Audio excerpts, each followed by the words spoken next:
Good morning, folks. Hell of a show for you today. We've got huge breaking international news. So grab your coffee. I hope your coffee is as good as mine this morning. Grab your coffee, grab your pen and pad for the round table. I'm going to try to leave as much room as possible for the discussions at the end. We have a ceasefire brokered in Gaza. Let's get to it. Let's talk about it.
Good morning, my friends.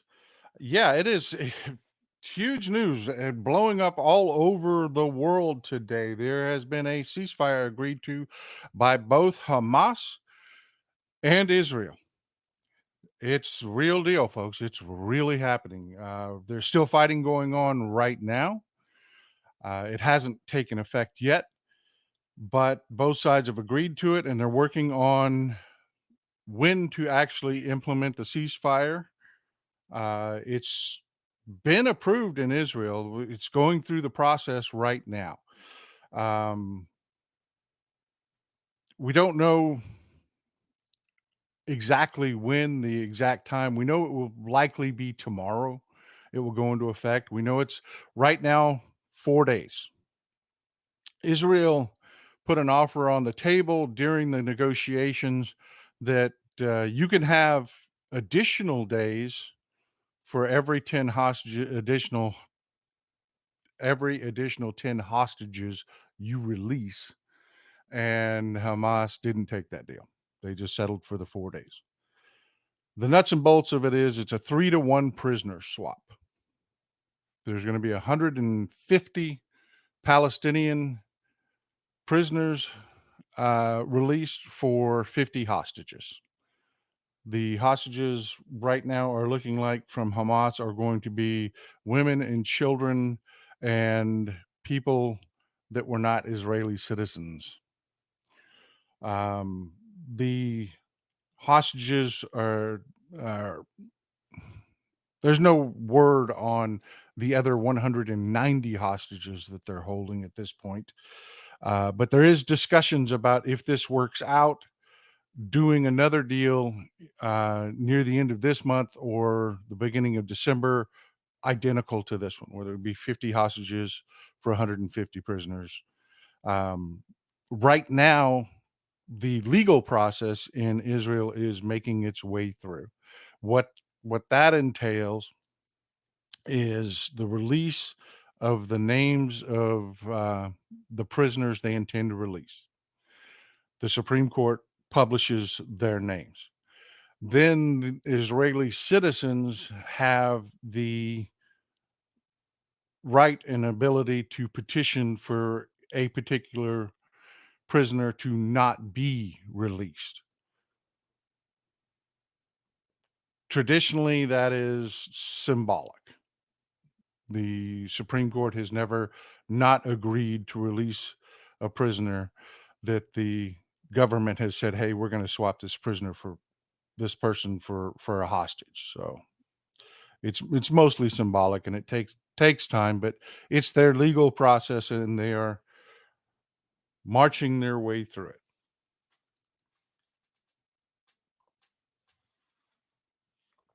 So, who are these prisoners that Israel is releasing? You get the Hamasniks, they call them hostages. They're not hostages, they're prisoners. They're people that were arrested. To give you some idea of the kind of people we're talking about, let's take a look at the Al-Aqsa Mosque. This, my friends, is the Al-Aqsa Mosque.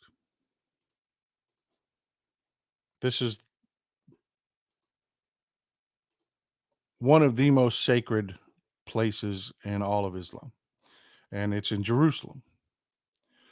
The reason this is significant is there are rules around the Al-Aqsa Mosque because there's also the Temple of the Mount. There's also it is not just an area that is sacred to Muslims. It's also sacred to Christians. Christians have a pilgrimage there every year.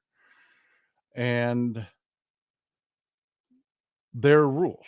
There are just rules to keep the peace. You can't bring weapons in. You can't no protests are allowed there. It's very strictly regulated so that everyone can get along peacefully. Well, a group of Palestinians, and I've talked about this before, so I'll just cliff notes through it. You had a Palestinian family that hadn't paid their rent, got evicted from. It was a fairly large family from a home that made up a block in Old Jerusalem. The Palestinians protested. They, of course, labeled this as Jews stealing their land. Well, they weren't actually paying their rent. But that's the way it goes in the commercial, in the corporate press. So these folks protested. And when they protested, a bunch of ultra conservative Jewish people, their gangs, showed up, attacked Palestinians. Palestinians attacked Jewish folks, back and forth. Eventually, it led to the Al Aqsa Mosque, where groups had smuggled in rocks. You'll notice in that picture that I showed you, it's a very clean, very well maintained area. They don't allow loose rocks and things like that. Nothing that can be used in a protest. So we know that women smuggled in rocks under their clothing. They did, and they were stored inside the mosque. So the Palestinians held a protest at Al Aqsa, and security forces showed up to break it up. And then here come the rocks. Here come the rocks. So the security forces started arresting people. The Palestinians ran inside the mosque and barred the door. The security forces broke in. They breached the door, arrested people, which in and of itself was a huge event. Was considered a violation of one of Islam's most sacred places. Imagine, somebody putting breaching charges on the doors of, you know, St. Peter's Basilica. I mean, it's just that big a deal to them. And they arrested people, and the majority of the protesters were teenagers. They were. That's where these prisoners come from. They also come from when Israel previously has had to make incursions into Gaza because of the rockets and whatnot that are coming their direction. They would arrest people and they would bring them to Israel. They would try them and charge them and put them in jail. These are the people being released. These are the people Hamas are demanding be released.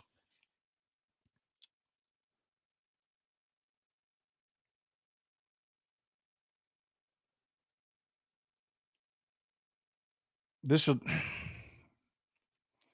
I'm trying to stay positive here, folks. Let me just focus on the good, then we'll talk about the bad. The good side is that Israel has also agreed to allow shipments of aid into Gaza. That sent its unto itself gives you the idea that Israel controls all aid going into Gaza. It does not. It does not. It just simply doesn't.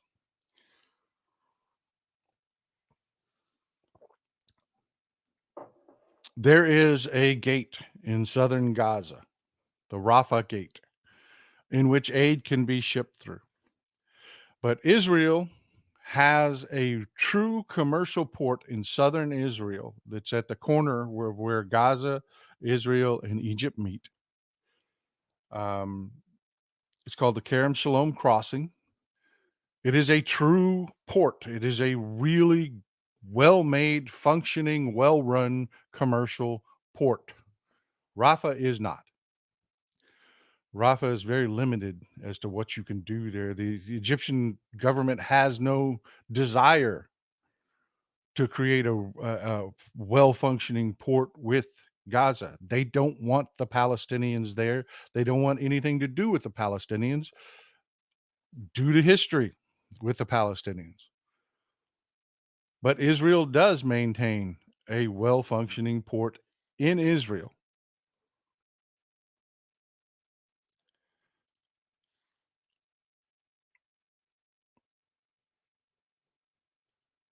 So that's the port Egypt uses.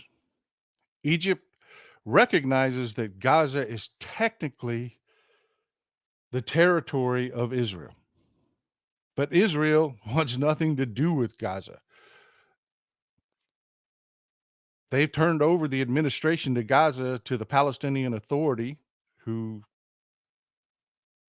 the people decided shouldn't run it, gave control of Gaza to Hamas in 2006. And Hamas runs Gaza. So you've got this situation where you have everybody says, well, Israel controls Gaza. Well, they don't control Gaza. They don't want to control Gaza. They don't want anything to do with Gaza, to be honest with you. But they do things like there used to be corridors, trade corridors between Gaza and the West Bank.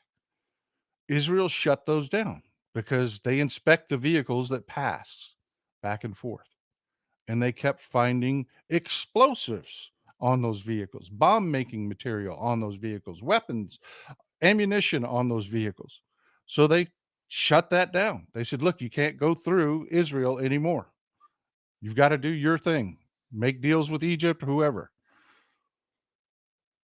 So, as part of this deal, long way around to what I'm talking about here, as part of this deal, Israel has agreed to open the Kerem Shalom crossing for aid to Gaza, which means instead of 100 trucks a day, you're going to get 300 to 1,000 trucks a day flowing into Gaza. And to give you some idea what I'm talking about, let's take a look. Let's go to the map.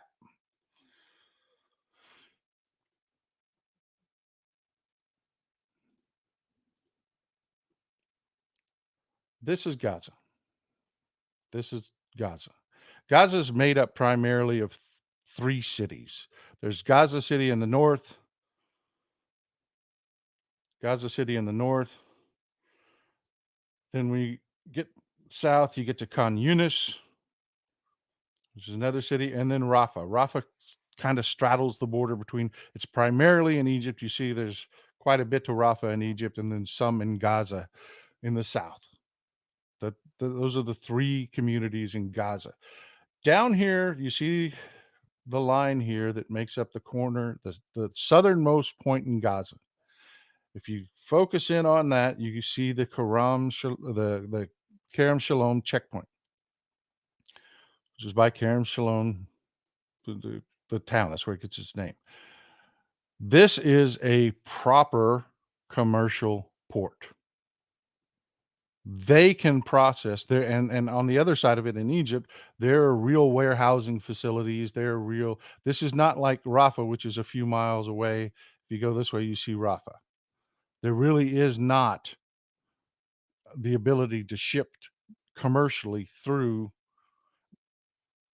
Rafah as there is at Kerem Shalom because Hamas has no desire whatsoever to do anything commercially for Gaza. They play off the suffering of the Palestinian people.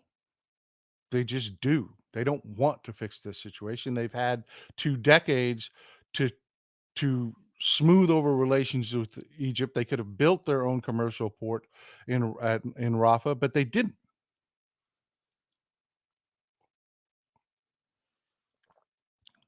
They didn't. They bought rockets. They bought Qassam rockets. So, we have hostages being released. We have a ceasefire that will likely start tomorrow, this weekend at the latest. What does it mean? What does it do for us? Where does it leave us? What does it mean for the future? How did it happen? Well, President Biden did everything he could, twisted arms like crazy in Israel to force this to happen because Israel doesn't want this.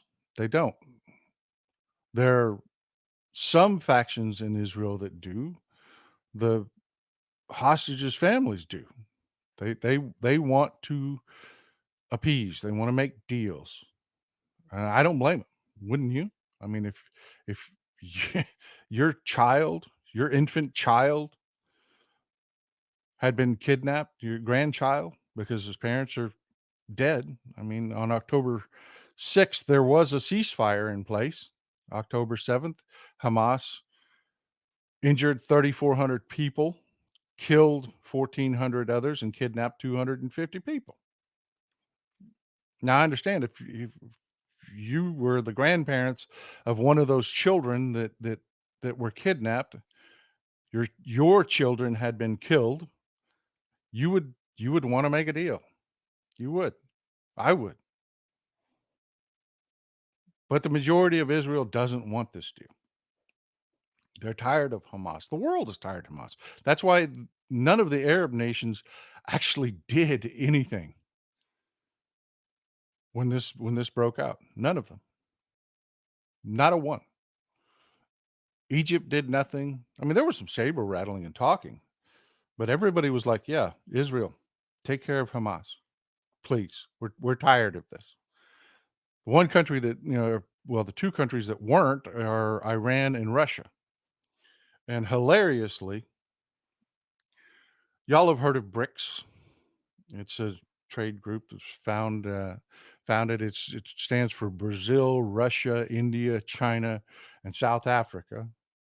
Uh, you had Xi in BRIC summit just declare, "I want a ceasefire immediately." Well, word broke that there's a ceasefire, and bless their little hearts, everybody in BRICS, including Russia, are screaming that they're the reason there was a ceasefire. No, no, they are not the reason there's a ceasefire. Joe Biden is the reason there's a ceasefire. Joe Biden threatened to pull the Gerald R. Ford away if Benjamin Netanyahu did not agree to a ceasefire. And I have to tell you, long term, folks, that was actually damaging to our relationship to Israel, but that's what the world wanted. And it's a good thing. We're getting 50 hostages out. Let's look at that. There's good in this. We're getting 50 hostages out. That's a good thing. Children and women are being released. Teenagers that were in prison in Israel are being sent back to Gaza. It is the breakdown is um, there's over both deals. They're talking about another deal. You're talking about 200 teenage boys, 75 women, and 25 men are the ones on the list to be released over the next coming weeks back to Gaza.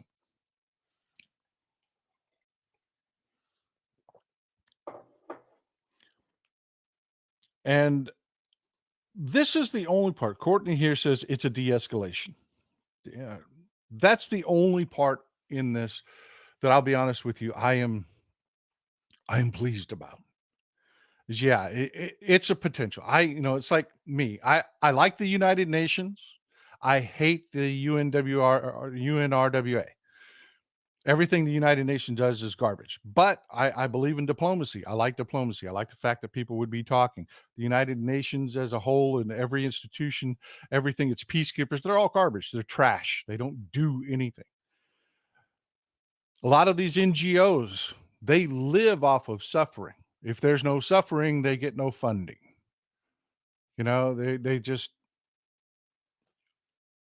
they don't do the things to fix problems. And the only way to fix this problem was for Hamas to go away, to be ended. But nobody wanted that. Everybody wanted this ceasefire. Now what? Now what? We had a ceasefire on October 6th. Now what?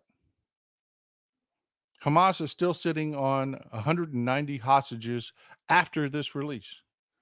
If they release another 50 going forward, that's still 140 hostages they're holding. And they're being rewarded for what they did on October 7th. What do you think they're going to do next? What's different? What's changed? This deal was brokered out of Qatar. We put pressure on Israel. The government of Qatar put pressure on Hamas. More appropriately, the leaders of Hamas. Hamas didn't want this deal. They don't. They don't want this deal. They want the suffering of Palestinians. They do. They they have told you. Don't take my word for it. Believe Hamas. They have told you. They need their Palestinian people to be martyrs. That's what they say.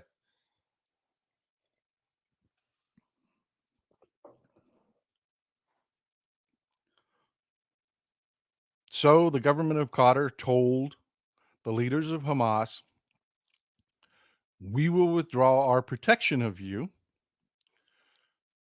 if you don't make a deal. So Hamas was forced to make a deal. Israel was forced to make a deal. We have two sides. Neither one really want a deal. And one side has been blatantly obvious about the fact that they don't respect ceasefire. So what are we going to see? A 4-day ceasefire. Okay. Hamas isn't the only player in Gaza. You have the Palestinian Islamic Jihad that don't report to Hamas. They're also funded by Iran. You have the Popular Front for the Liberation of Palestine, another terrorist organization that works out of Gaza, that isn't Hamas, that's also funded by Iran. Iran doesn't want this deal. They don't want peace. They don't want this de-escalation. They want Israel at war until it goes broke and is a global pariah. That's Iran's goal. What do you think happens the second the ceasefire goes in place? Palestinian Islamic Jihad also has rocket launchers. The Popular Front for the Liberation of Palestine isn't quite that sophisticated, but they have people willing to be martyrs.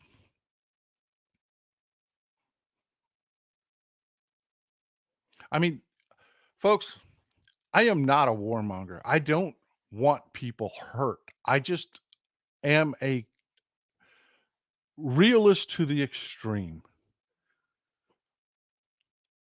What happens really going forward? I mean, the idea is, okay, we're going to have a de-escalation and we're going to start having peace talks. Things are going to smooth out. What happens going forward? I mean, this is a question I'm asking you. I'm just informing you of the reality of the situation on the ground. You've got two sides to this that don't really want this ceasefire, that are being forced. The Israels are being forced by us into the ceasefire. Hamas is being forced by Qatar into the ceasefire. And then you have other groups that aren't party to it that are funded by another government that doesn't want it. And in the end of it, what do we get out of it? Not all the hostages released. Hamas still has definitely. If you don't believe me, look at the trolls in the comments right now. Look at the things that they're saying. If you don't think Hamas has gotten something out of this, oh baby, these are American kids.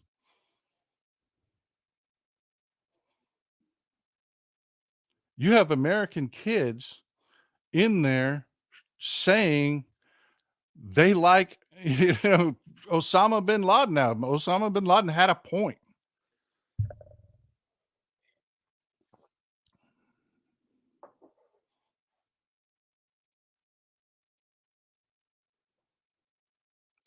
So, what do we do? What do we do going forward? What next?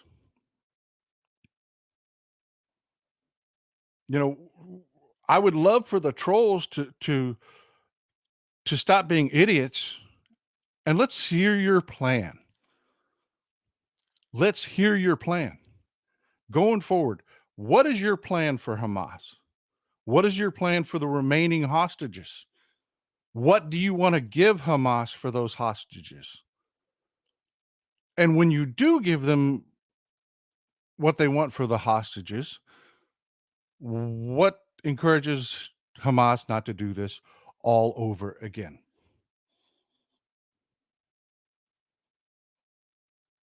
I mean, I absolutely love these morons in our chat. I absolutely love these morons in our chat. We got one of them here that you are a racist. You are a racist. Let's pull his comment up. He's just keeps typing this over and over again. There you go. You are a racist. What is racist about anything I have said? Come on, smart guy. Tell us all. What is racist about being realistic about the fact that you have terrorist organizations in Gaza that don't want this to survive? You don't want Russia. Russia doesn't want this to survive. They are putting pressure on this situation to make sure that we do not have peace in this area. Right now, you have an American government that is working towards something that could be peace. They're trying to work with Fatah. They're trying to diminish Hamas to the point that Fatah can take control of Gaza again. That's what they're trying to do. That would be a lasting peace. Iran is trying to submarine that.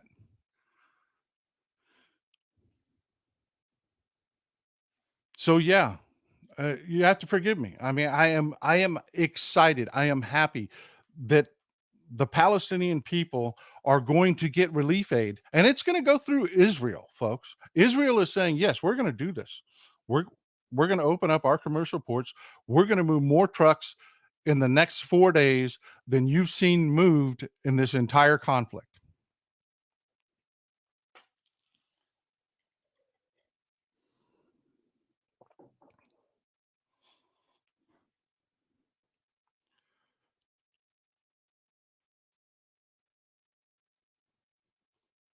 Yes, Facebook user always with great comments. Putin is helping terrorist groups worldwide. He is. And that's where I want to leave this. I want to know in the roundtable at the end of the show. I want to hear what you have to say. I want to hear what you think going forward. What we can do. What is different?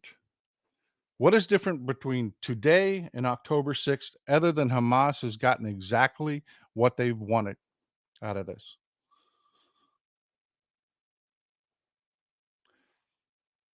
But yeah, that is what's going on in Gaza today. There's going to be a 3-to-1 prisoner swap. Hamas is going to get three prisoners for every hostage they release. They were given the opportunity to extend the ceasefire for 19 additional days by releasing hostages. Didn't want to do it. What they want to do is they want a repeat of this deal a few weeks from now. But we don't even know if this deal is going to hold because, like I say, so many of the people on the ground there are actually against this deal. And then you're gonna get the morons in the chat here that are gonna do things like they're gonna try to equate Benjamin Netanyahu, who is corrupt, who needs to be removed from office. He does. He is corrupt. He is corrupt. But they're going to try to make the argument that Benjamin Netanyahu is the same thing as Hamas. He is not. Not even close. Not even close. That's what we're seeing here. Is we're seeing misinformation pumped out that's just it's designed to destroy Israel is what it is. Which tells me this ceasefire is not going to be a long-term deal because the people behind this don't really want a ceasefire. They want to destroy Israel.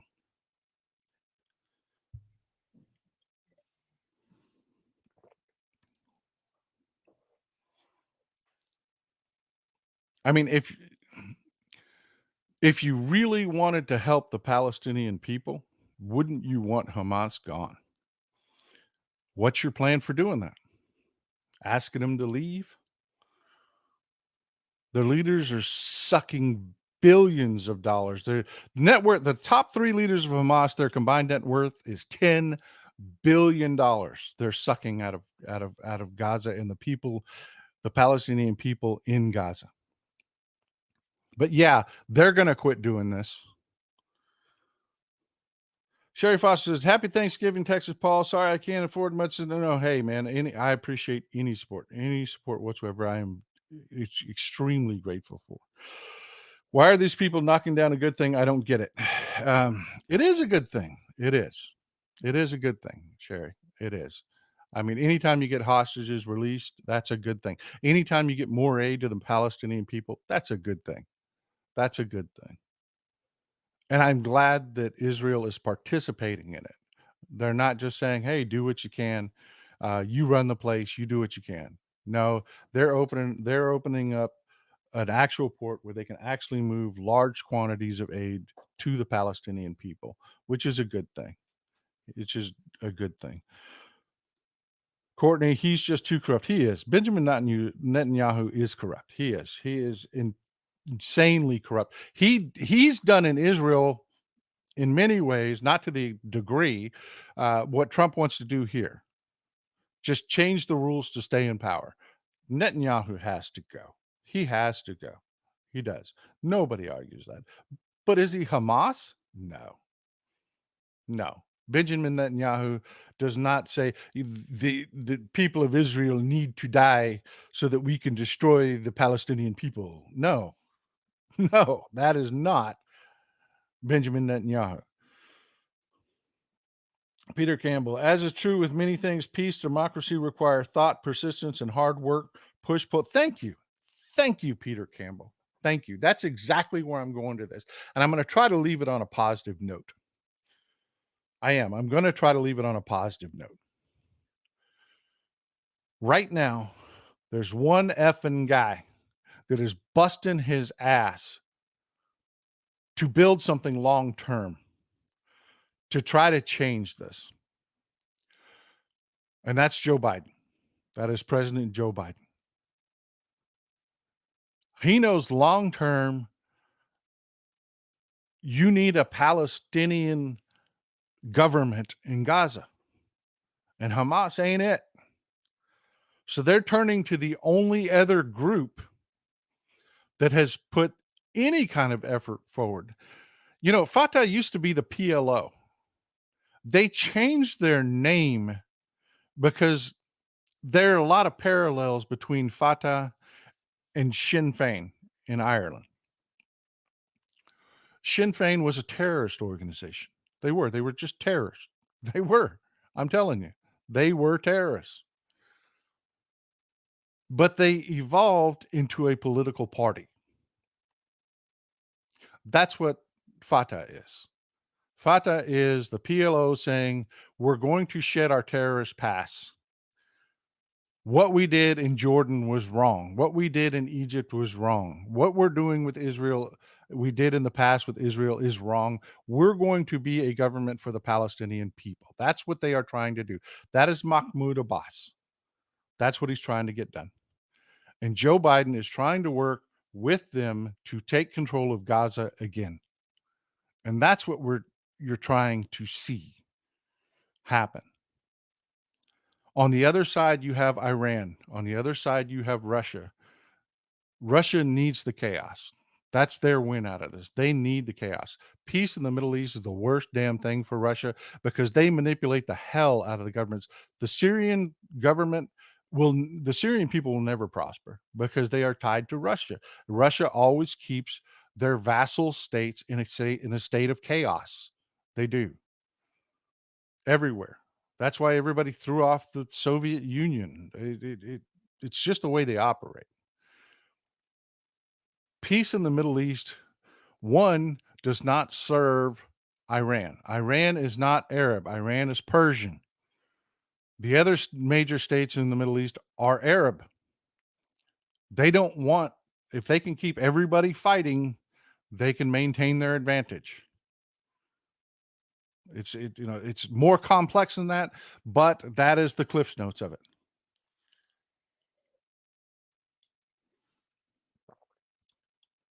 So President Biden is working with Mahmoud Abbas to try to work out real Palestinian leadership in Gaza. Focuses on things like, I don't know, taking advantage of your beautiful territory, tourism.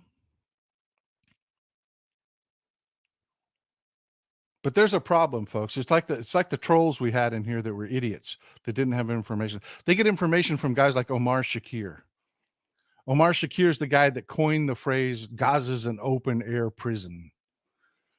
I've never seen a prison that had a beach with fishing fleets and boats and travel.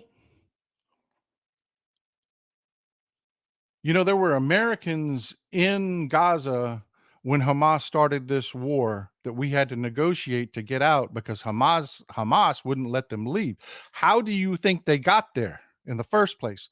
They were traveling to visit their families and vice versa. We have a visa process in the United States. You can go read it for Palestinians in Gaza to travel here.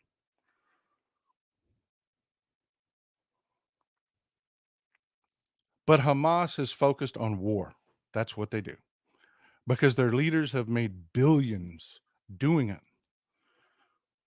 That's what Joe Biden is working to break. If you want real long-term peace for both the Israelis and the Palestinians, you have to break Hamas. And I would love to hear in the roundtable at the end of the show how you folks think we can do that. Because I don't see another way beyond the way Israel was handling it. I don't. But hey, I don't claim to know everything. We've had another bit of news come out that it's huge. The corporate media hasn't jumped on it yet. I want to introduce you to an organization called American Compass. This is their website. This is American Compass. American Compass is partnered in the 2025 project. Now, they bill themselves as something completely different. They bill themselves as a bunch of young Republicans that love conservatism, and we are anti-Trump. We are anti-Trump.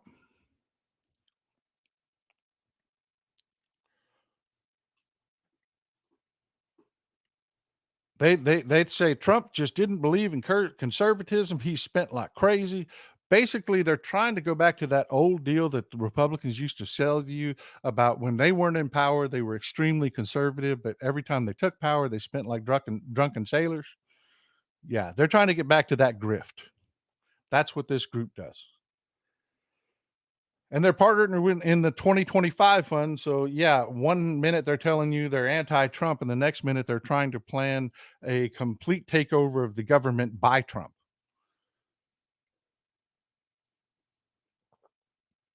So, yeah, I mean, just dishonest as hell.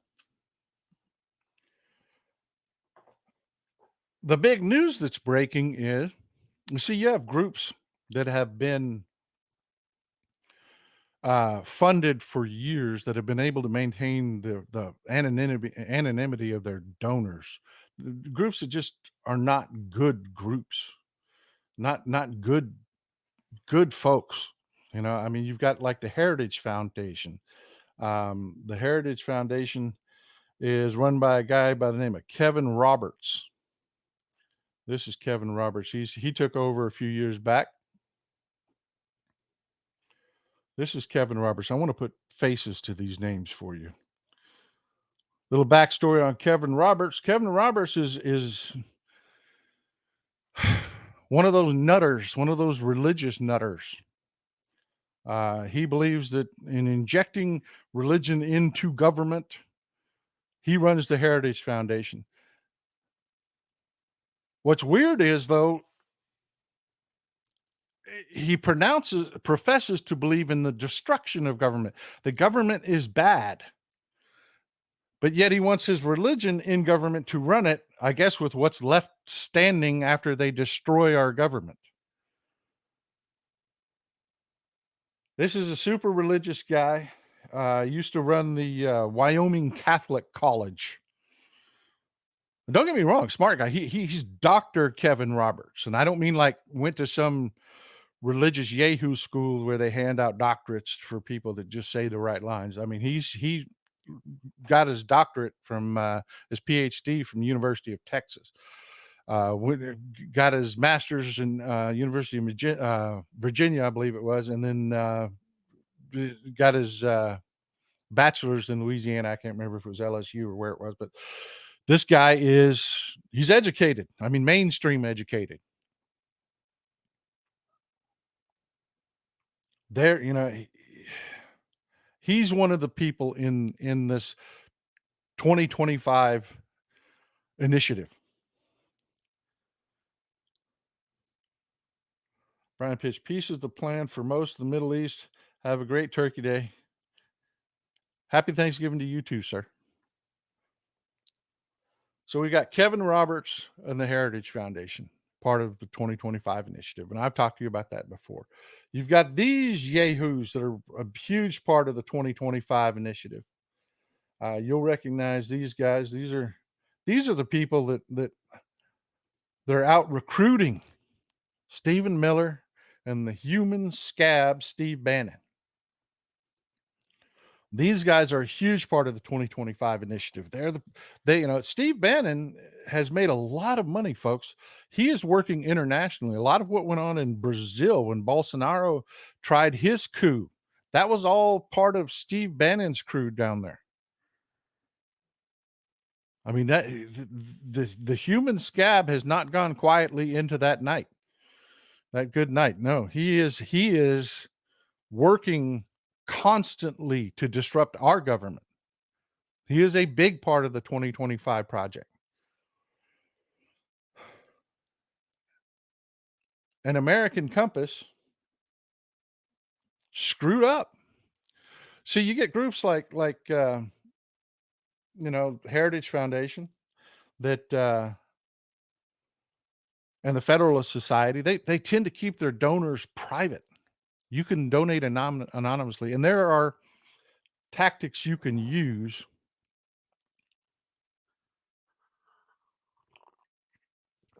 Oh man, I hope your coffee's as good as mine, folks.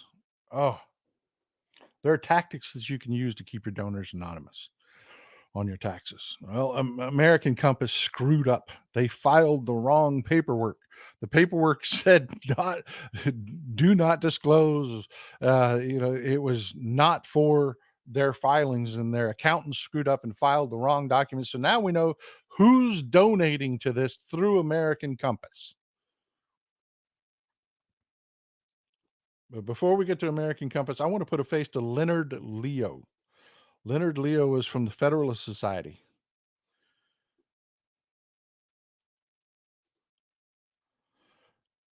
Tatter Reaper says, a friend of mine in Germany said he has been visiting the new Nazi party that's in their parliament. A friend of mine in Germany said he has been visiting. Yeah. The extremism never sleeps, folks. We have to fight it all the time. We have to fight it all the time. This is Leonard Leo. Leonard Leo has been a master of fundraising. He's from the Federalist Society. If you'll know the Federalist Society more from the people that bring us our awful Republican Supreme Court justices. This is Leonard Leo. This guy has a war chest of almost 2 billion. Let me say that again. Billion with a B.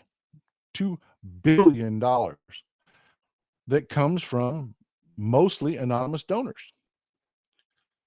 Well, we found out because American Compass screwed up royally who a lot of these donors are, and it's not pretty. I mean, you've got the usual suspects. You've got the Walton Family Foundation. We know that they're like the Darth Vader of donors. If anything evil's going on, you can bet pretty much that the Walton Foundation is there funding it. They don't hide who and what they are.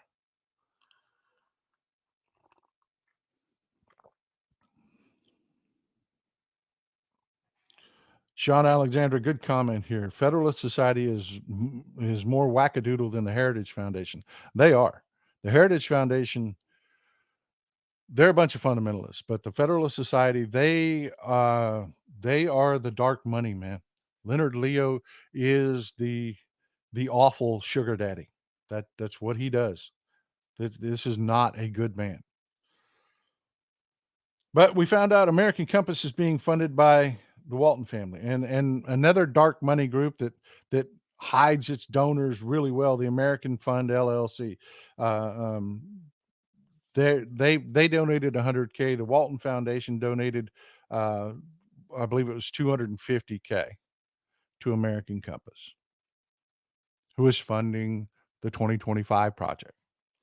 But this is what I want to draw your attention to, folks.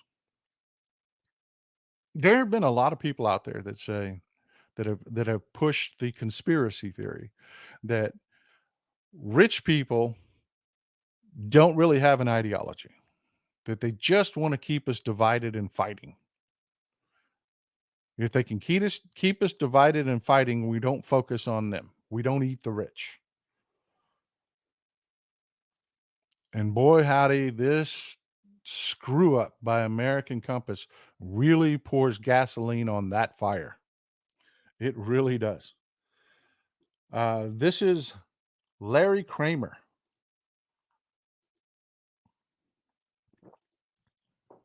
Larry Kramer runs the Hewlett Foundation. And the Hewlett Foundation is known primarily for really good works. I mean, they fund NPR, they fund Planned Parenthood. They do a lot of really good left-leaning work that you would be proud of. You would donate to these people, man. It turns out they're funding American Compass and the 2025 project to the tune so far that we know of $1.5 million.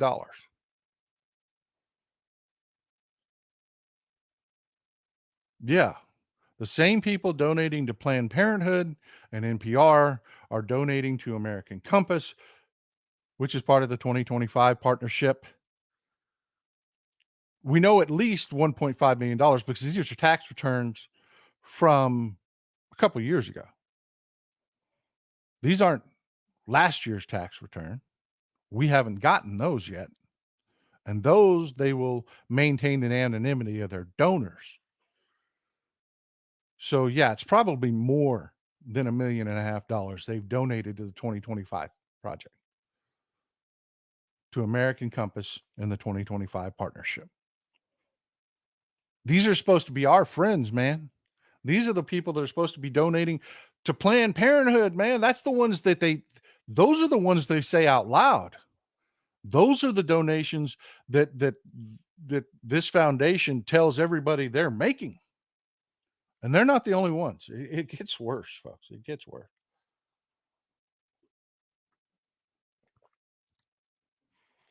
This is the most popular guy you have never heard of.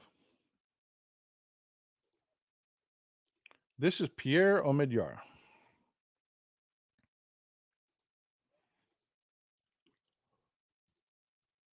You know this guy even though you don't know this guy. Can anybody, without Googling it, in the comments, tell us where Pierre at Omidyar made his money? Anybody? Nobody. Nobody knows who this guy is, but he's at every major tech function. This guy founded eBay.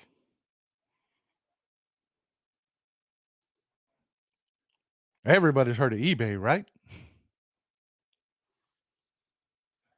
And he does good things. His foundation, what they put on the front page, what they tell us about is, oh man, he donates to causes all over the world to help impoverished people. One of his biggest uh, uh, gigs is to try to help countries that have trade issues for whatever reason, whether it be political or just infrastructure or whatever, to try to to fix trade issues in countries where people can't get goods at any price. They're just starved for products. They can't they can't they couldn't buy aid if they needed it because they can't get it. I mean, this guy's doing that kind of work, right? I mean, that's the stuff he's putting out there, you know, for everybody to see. Well, behind the scenes, we know that he donated 400K to American Compass in the 2025 partnership. Woohoo!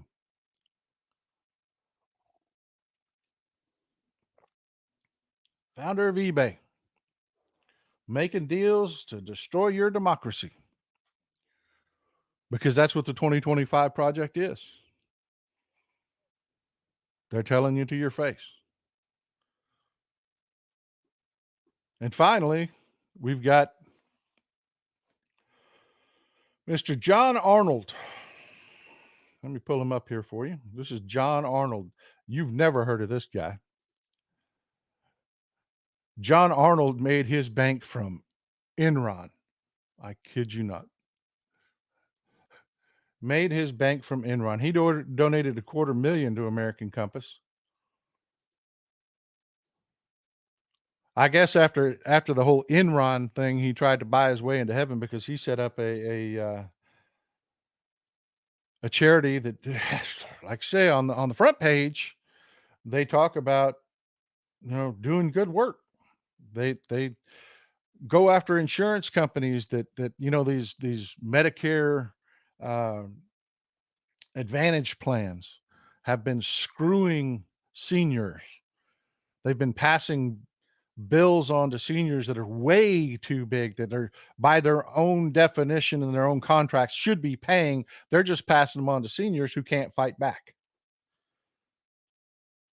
They fund criminal justice reform. They're one of the organizations you've heard about, these movements that have gone in to delete these insane fees that states keep slapping on people to keep them in the system.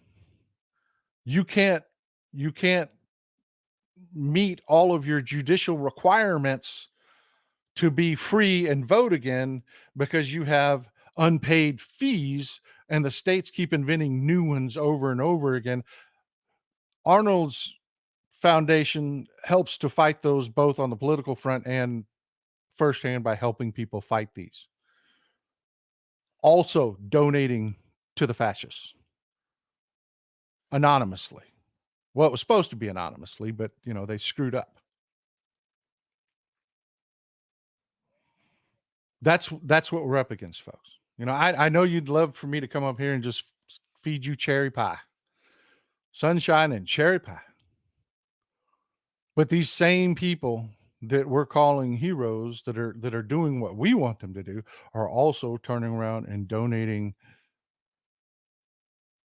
to an organization that is partnered in the 2025 initiative with the Heritage Foundation, with the Federalist Society, so that the next Republican to take office will have the ability to absolutely destroy our institutions.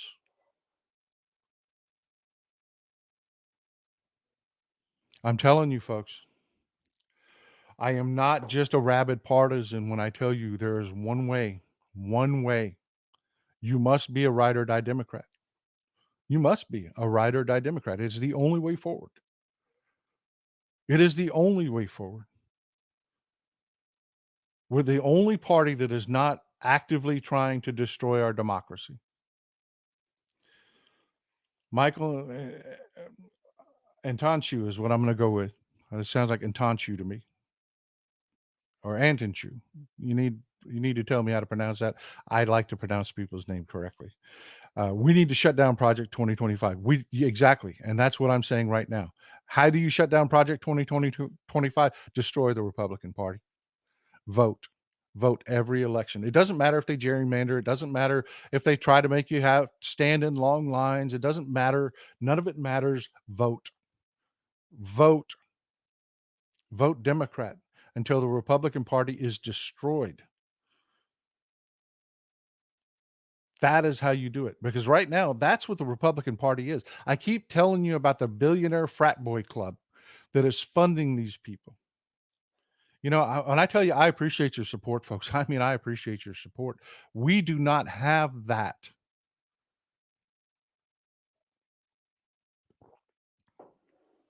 Victor, great point. Democracy is not a guarantee here in the United States. It is not. Outstanding point. But here is the point of what I'm trying to tell you. Planned Parenthood provides services. When you donate to Planned Parenthood, you're not donating to a political entity where all that money goes to fight this battle for freedom. You don't. They provide services to people, to women predominantly. Medical care is a big part of their budget. Birth control, just prenatal care, it's all part of their budget.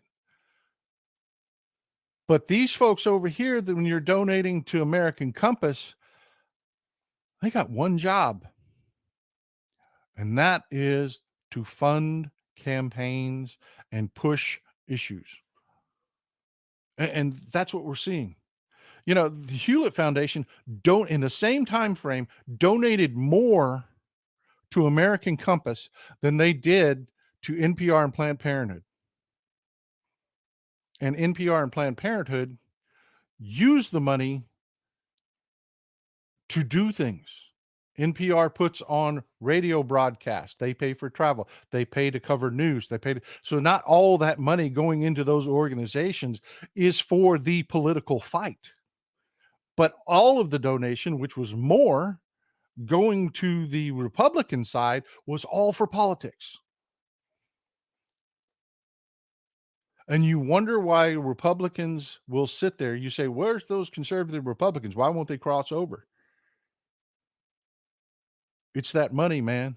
It's that money. And the only cure is to vote. It is to vote. Oh, we're out of time. And real quick before we completely run out of time, I don't want I don't want to run into the house show. I don't want to run into to Tony Michaels. Love those guys. Um, Last week, as part of my coverage, I pointed out that Mike Lee was putting a video where he claimed a guy flashes an FBI badge at a checkpoint. Turns out it wasn't a badge. When you get a real close up look at it, the guy just held up a vape. And you've got a U.S. senator that's sitting there claiming that he was an FBI agent and that he held up a badge, and that proved it. You know, I believe in corrections. I believe when I'm wrong to say it. Yeah, that was a vape he was holding up. Just, Senator Mike Lee's an idiot. He's an idiot. Anyways, folks, we are out of time already. Man, this hour went by fast.